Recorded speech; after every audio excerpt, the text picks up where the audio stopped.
নমস্কার।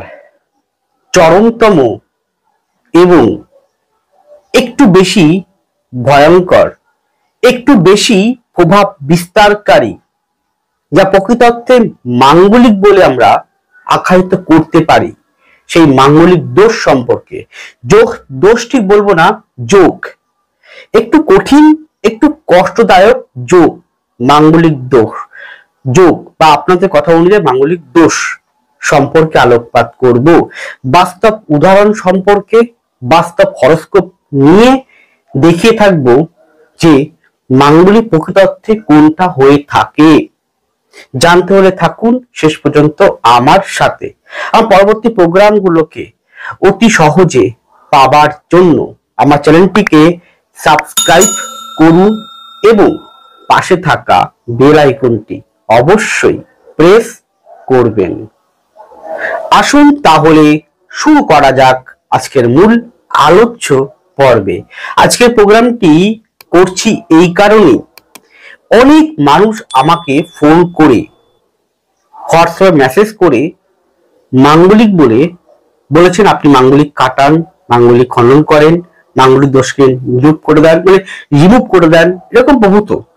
আমি অনেকবার বলেছি মাঙ্গলিক এই জায়গাগুলোতে বেশি প্রভাব বিস্তার করে থাকে। তো সেরকম একটি উদাহরণ আজকে দেব, বাস্তব উদাহরণ, এবং অতি বাস্তব উদাহরণ সম্পর্কিত বিষয়ে।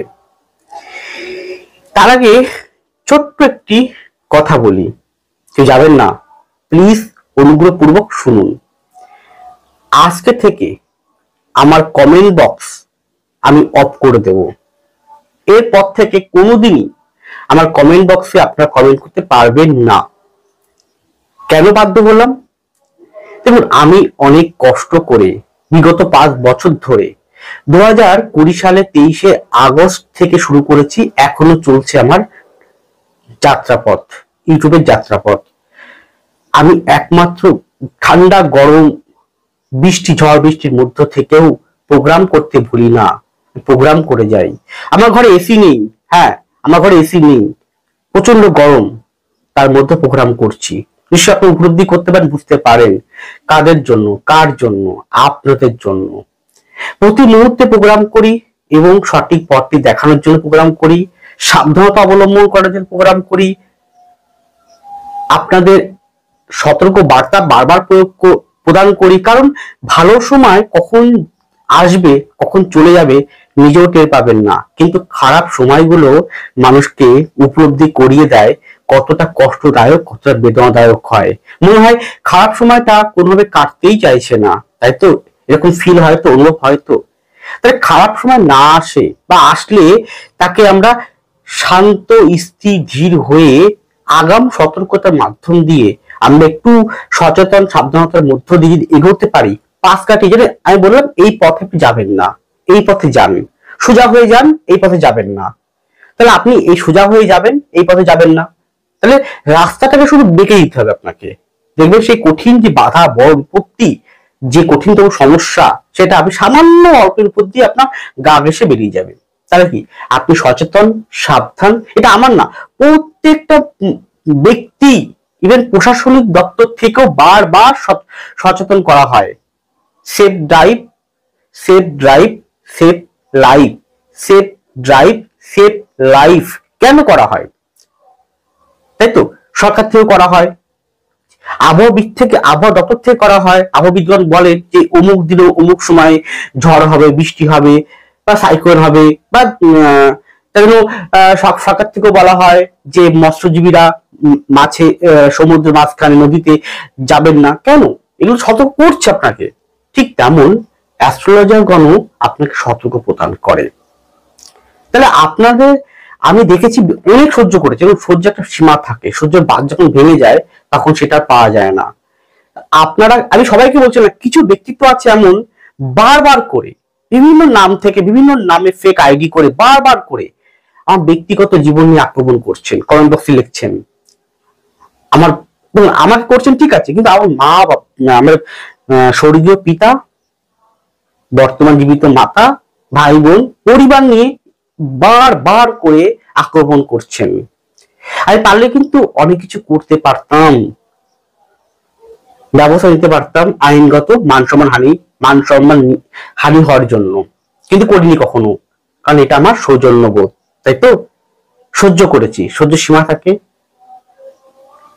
ইভেন জ্যোতিষ শাস্ত্রকে নিয়ে বারবার উল্টা পাল্টা বলা হয়, বারবার উল্টা পাল্টা কমেন্ট করেন। দেখুন, জ্যোতিষ শাস্ত্র আমার আপনার তৈরি করা নয়, কিন্তু এটা কয়েক হাজার বছর আগে ঋগ বেদের তৈরি করেছিলেন মনীষীরা। তাহলে এটা আপনি আপনার পরিবারের যে বয়োজ্যেষ্ঠ জিজ্ঞাসা করবেন, তাদের কাছে তারা জানবে, তার মধ্যে আমরা আমাদের আদি পুরুষরা জানতেন, তারাদি পুরুষ তারাদি পুরুষ তারাদি পুরুষ তারাদি পুরুষ সবাই জানতেন, তাই না? জ্যোতিষ শাস্ত্র কখনো ভুল হতে পারে না। শাস্ত্রে ভুল হতে পারে, তার প্র্যাকটিস অভিজ্ঞতা, তার প্র্যাকটিস করা, তার বিদ্যা অর্জন করা। যেমন ডাক্তারি চিকিৎসা বিদ্যা যেমন কোনোদিনই ভুল হতে পারে না। ডাক্তার ভুল হতে পারে, ডাক্তারি বিদ্যা কখনো ভুল হতে পারে না, তাই না? টেকনোলজি কখনো ভুল হতে পারে না।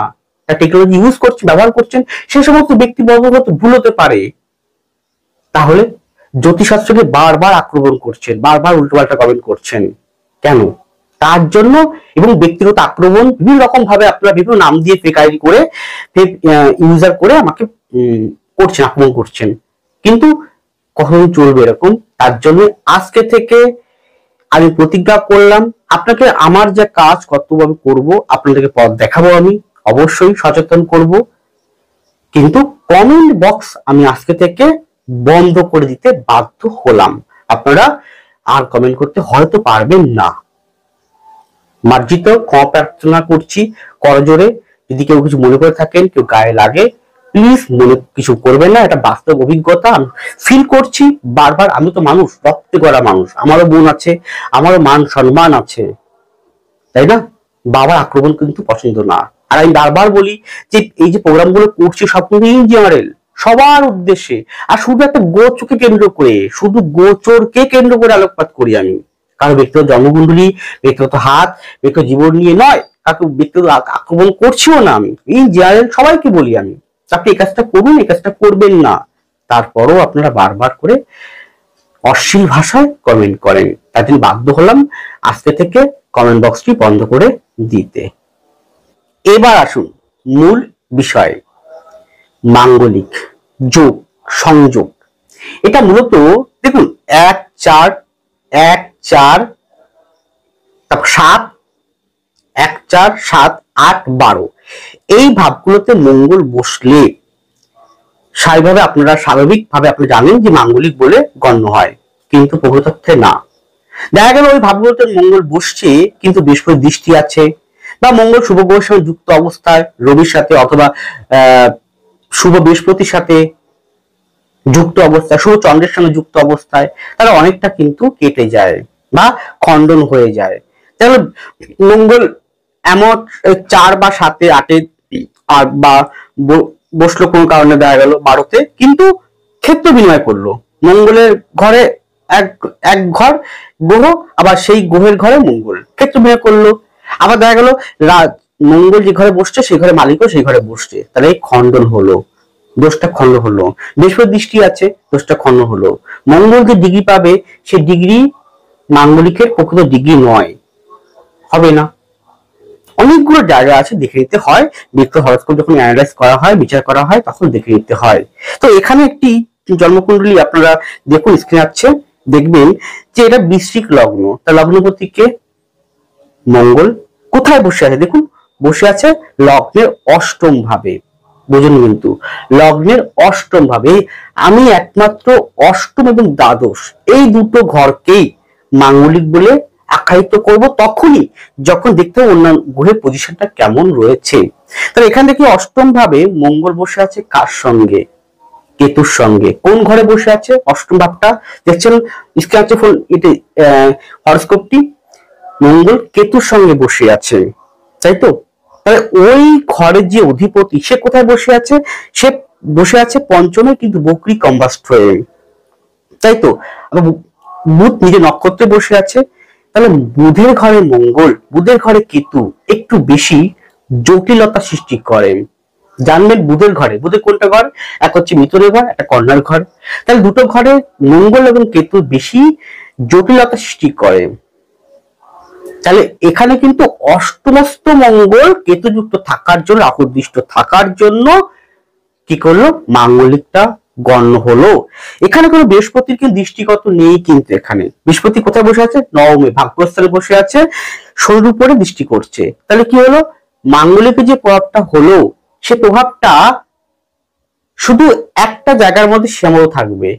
কোনটার মধ্যে সীমাবদ্ধ থাকবে, তার পারিবারিক জীবনে থাকবে বেশি সীমাবদ্ধ। কারণ বৃহস্পতি চতুর্থ পথে তৃতীয় পথে শনিকে দৃষ্টি করছে তুঙ্গ ক্ষেত্রে বসে, এবং বৃহস্পতি দৃষ্টি করছে লগ্নকে, মানে বৃষ্টিকে, চন্দ্রের ঘর থেকে। এবং সেই বৃহস্পতি যে ঘরে বসে আছে, সেই ঘরের অধিপতি চন্দ্র, সে মঙ্গল একটি ঘর রবির সঙ্গে যুক্ত। তাহলে এখানে যে মাঙ্গলটা হলো, এবং সপ্তম পতি সপ্তমে বসে আছে, তাহলে এখানে অষ্টমী মঙ্গল কিন্তু থাকলো, রাহু দৃষ্ট থাকলো। দেখতে পাচ্ছেন আপনার ছবিটা। তো সেখানে কি হলো, এই মঙ্গলের প্রভাবে এই জাতকের পারিবারিক বা সাংসারিক জীবন ভিত্তিক অনেক সমস্যা তাকে বইতে হবে, বহন করতে হবে, সেটা অনেকটাই বেশি কষ্টদায়ক। কিরকম, প্রথমত এ অত্যাধিক পরিমাণে ওভার কনফিডেন্স হয়ে যাবে, রাগ জেদ বেড়ে যাবে প্রচন্ড পরিমাণে, কথাবার্তা খুব স্পষ্ট এবং একটু বেশি কর্কট কথা বলে ফেলবে। দ্বিতীয় রয়েছে কে, রাহু মঙ্গলের দৃষ্ট, তাই তো রয়েছে। এবং ওভার কনফিডেন্স, যেটা নিজে ভালো মনে করবে সেটাই করবে, কারণ অগ্নিতত্ত্বে রবি বসে আছে চন্দ্রের সঙ্গে যুক্ত অবস্থায়, বুধ এখানে কম্বাস বক্রী অবস্থায় রয়েছে, নিজে যেটা ভালো মনে করবে সেটাই করবে। কিন্তু আপনারা ভাববেন যে অষ্টম মঙ্গল আছে, তার অষ্টম মঙ্গল আছে কেতুযুক্ত অপযুক্ত অবস্থায়, হয় এ কারোর কোন দুর্ঘটনা ঘটে যাবে না, ওটা হবে না। কারণ এই কারণে বৃহস্পতি এবং শনি একে অপরকে দৃষ্টি করছে, সেক্ষেত্রে ওইটা হবে না। কিন্তু সাংসারিক অশান্তি কলহ তাকে বেশি পরিমাণে বইতে হবে। এবং এই কলহ কি হবে, এই কলহ এই জাতকের যে মাতা তাকে বেশি পরিমাণে বহন করতে হবে, তার মন মানসিকতা অস্থিরতায়। তাহলে স্বামী স্ত্রীর মধ্যে গন্ডগোল, তার প্রভাবটা বেশি ইম্প্যাক্ট করবে মাতা এবং পিতার উপরে। তারা সন্তানের জন্য অনেক বেশি চিন্তিত, অনেক বেশি কষ্ট বেদনা নিয়ে ভোগ করবেন। কিন্তু হ্যাঁ, এই জাতকটা অত্যন্ত মেধাবী হয়, অত্যন্ত বৃহস্পতি শনি একদৃষ্টি করছে, অত্যন্ত মেধাবী এবং ব্যবসায়ী ব্যক্তি হবেন, সপ্তমে বসে আছেন, ব্যবসায়ী ব্যক্তি হবেন, অত্যন্ত মেধা থাকবেন, কিন্তু আলসেমি। কারণ শনি দৃষ্টি বুধের উপরে পড়ছে। দেখুন স্ক্রিন যাচ্ছে ছবিটা, শনির দৃষ্টি বুধের উপরে পড়ছে। তাহলে কি হবে, শনি বুধের কম্বিনেশনের জন্য আলসেমি, সময় কাজ সময় করবে না, বেশি পরিমাণে বন্ধু প্রীতি হয়ে উঠবে, এবং ইভেন কি একটু নেশা জাতীয় দ্রব্যের সঙ্গে আসক্ত হয়ে পড়বে, হয়তো সেটা কারণে অশান্তি হবে। এই জাতকটা নিজের পছন্দ করা বিবাহ সে করতে বাধ্য করে নিল, যার সাথে প্রেম করেছে তাকে বিবাহ করেছেন। তাহলে কি হলো, বিবাহ করার পূর্বে খোঁজ খবর করতে হয়, জটক বিচার করতে হয়, দুই পক্ষের পরিবারের সাথে ভালো করে মেলবন্ধন দেখতে হয়, তাই না? সবকিছু ভালো করে দেখে তবে কিন্তু বিবাহ করতে হয়, না হলে সেই বিবাহ পরবর্তীকালে গিয়ে অনেকটা বেশি কষ্টদায়ক করে তোলে। প্রেম করে বিবাহ করলো, কিন্তু বিবাহের পরবর্তী সময়ে তাকে অশান্তির মাত্রা তাকে বহন করতে হবে। কিন্তু এই অষ্টমস্ত মঙ্গলে অর্থ এটাই নয় যে কেউ কাউ বা ওর কোনো দুর্ঘটনা ঘটে যাবে, তা কিন্তু নয়, একদম না, সেটা কিন্তু হবে না। তার কারণটা বলে দিচ্ছি আমি আপনাকে। লগ্নে বৃহস্পতি দৃষ্টি আছে, চতুর্থ তৃতীয় পতি শনির উপরে বৃহস্পতি দৃষ্টি আছে, নবমে বৃহস্পতি বসে আছে, সপ্তমী আছে, গেল। তাহলে অষ্টমের মঙ্গল যদি এইরকম পজিশন থাকে, সেটা মাঙ্গলিক বলে গণ্য হবে। এবং আরেকটা কোথায়, দ্বাদশে। তাহলে কোথায় বললাম আমি, অষ্টমে বললাম, দ্বাদশে বললাম। যদি এরকম কম্বিনেশন থাকে, শুভ গ্রহের দৃষ্টি না থাকে, তাহলে মাঙ্গলিক হবে, এবং যে মাঙ্গলিক প্রভাবে তাকে সেই রিলেটেড বিষয়ের সঙ্গে তাকে যুক্ত করে দেবে, তাকে কষ্ট দেবে, তাই না? ইভেন অষ্টমে যেহেতু হইলো মঙ্গল কেতু, তাহলে কি হবে, শরীর স্বাস্থ্যের প্রতি সমস্যা দেবে, লিঙ্গাস্তে এই পেটের নিচটায় তাকে সমস্যা দেবে, কোষ্ঠকাঠিন্যের সমস্যা দেবে, বা এখানে নিচে কোনো অপারেশন টাইপের কিছু হয়ে যেতে পারে, সম্ভাবনা আছে। তাহলে কখনো ওইটা নয়, দুর্ঘটনা ঘটে যাওয়া, অ্যাক্সিডেন্ট হয়ে যাওয়া, ওটা হবে না। ঠিক আছে, এইরকম ভাবে কিন্তু আমাদের বিচার করতে হয়। তাহলে কি হলো, অষ্টম এবং দ্বাদশ এই দুটো ভাবকেই বেশি জোর দিতে হবে মাঙ্গলিকের জন্য। চতুর্থ ও সপ্তমটা খুব একটার জন্য না দিলেও চলবে। হ্যাঁ, দিতে সবকটা ভাবকে দিতে হবে, কিন্তু চতুর্থ মঙ্গলের থেকে বেশি অ্যাক্টিভ মাঙ্গলিক যেটা হয় সেটা হচ্ছে আপনার অষ্টম এবং দ্বাদশ। এরা বলবেন যে খণ্ডন, ঈশ্বর বিধাতা সৃষ্টিকর্তা যা লিখে দিয়েছেন সেটা হবেই হবে, খণ্ডন করতে কেউ পারে না। একমাত্র ঈশ্বর, আল্লাহ, গড যাকে আপনি মানেন, তিনি পারেন এই জায়গাটাকে রিমুভ করতে, মানে খণ্ডন করতে। অর্থাৎ কোনো ব্যক্তি কিন্তু পারে না। তাহলে কি উপায় কি? তাহলে এর প্রভাবটাকে ব্যালেন্স করতে পারে বা শান্ত করতে পারে বিভিন্ন প্রক্রিয়ার মাধ্যম দিয়ে।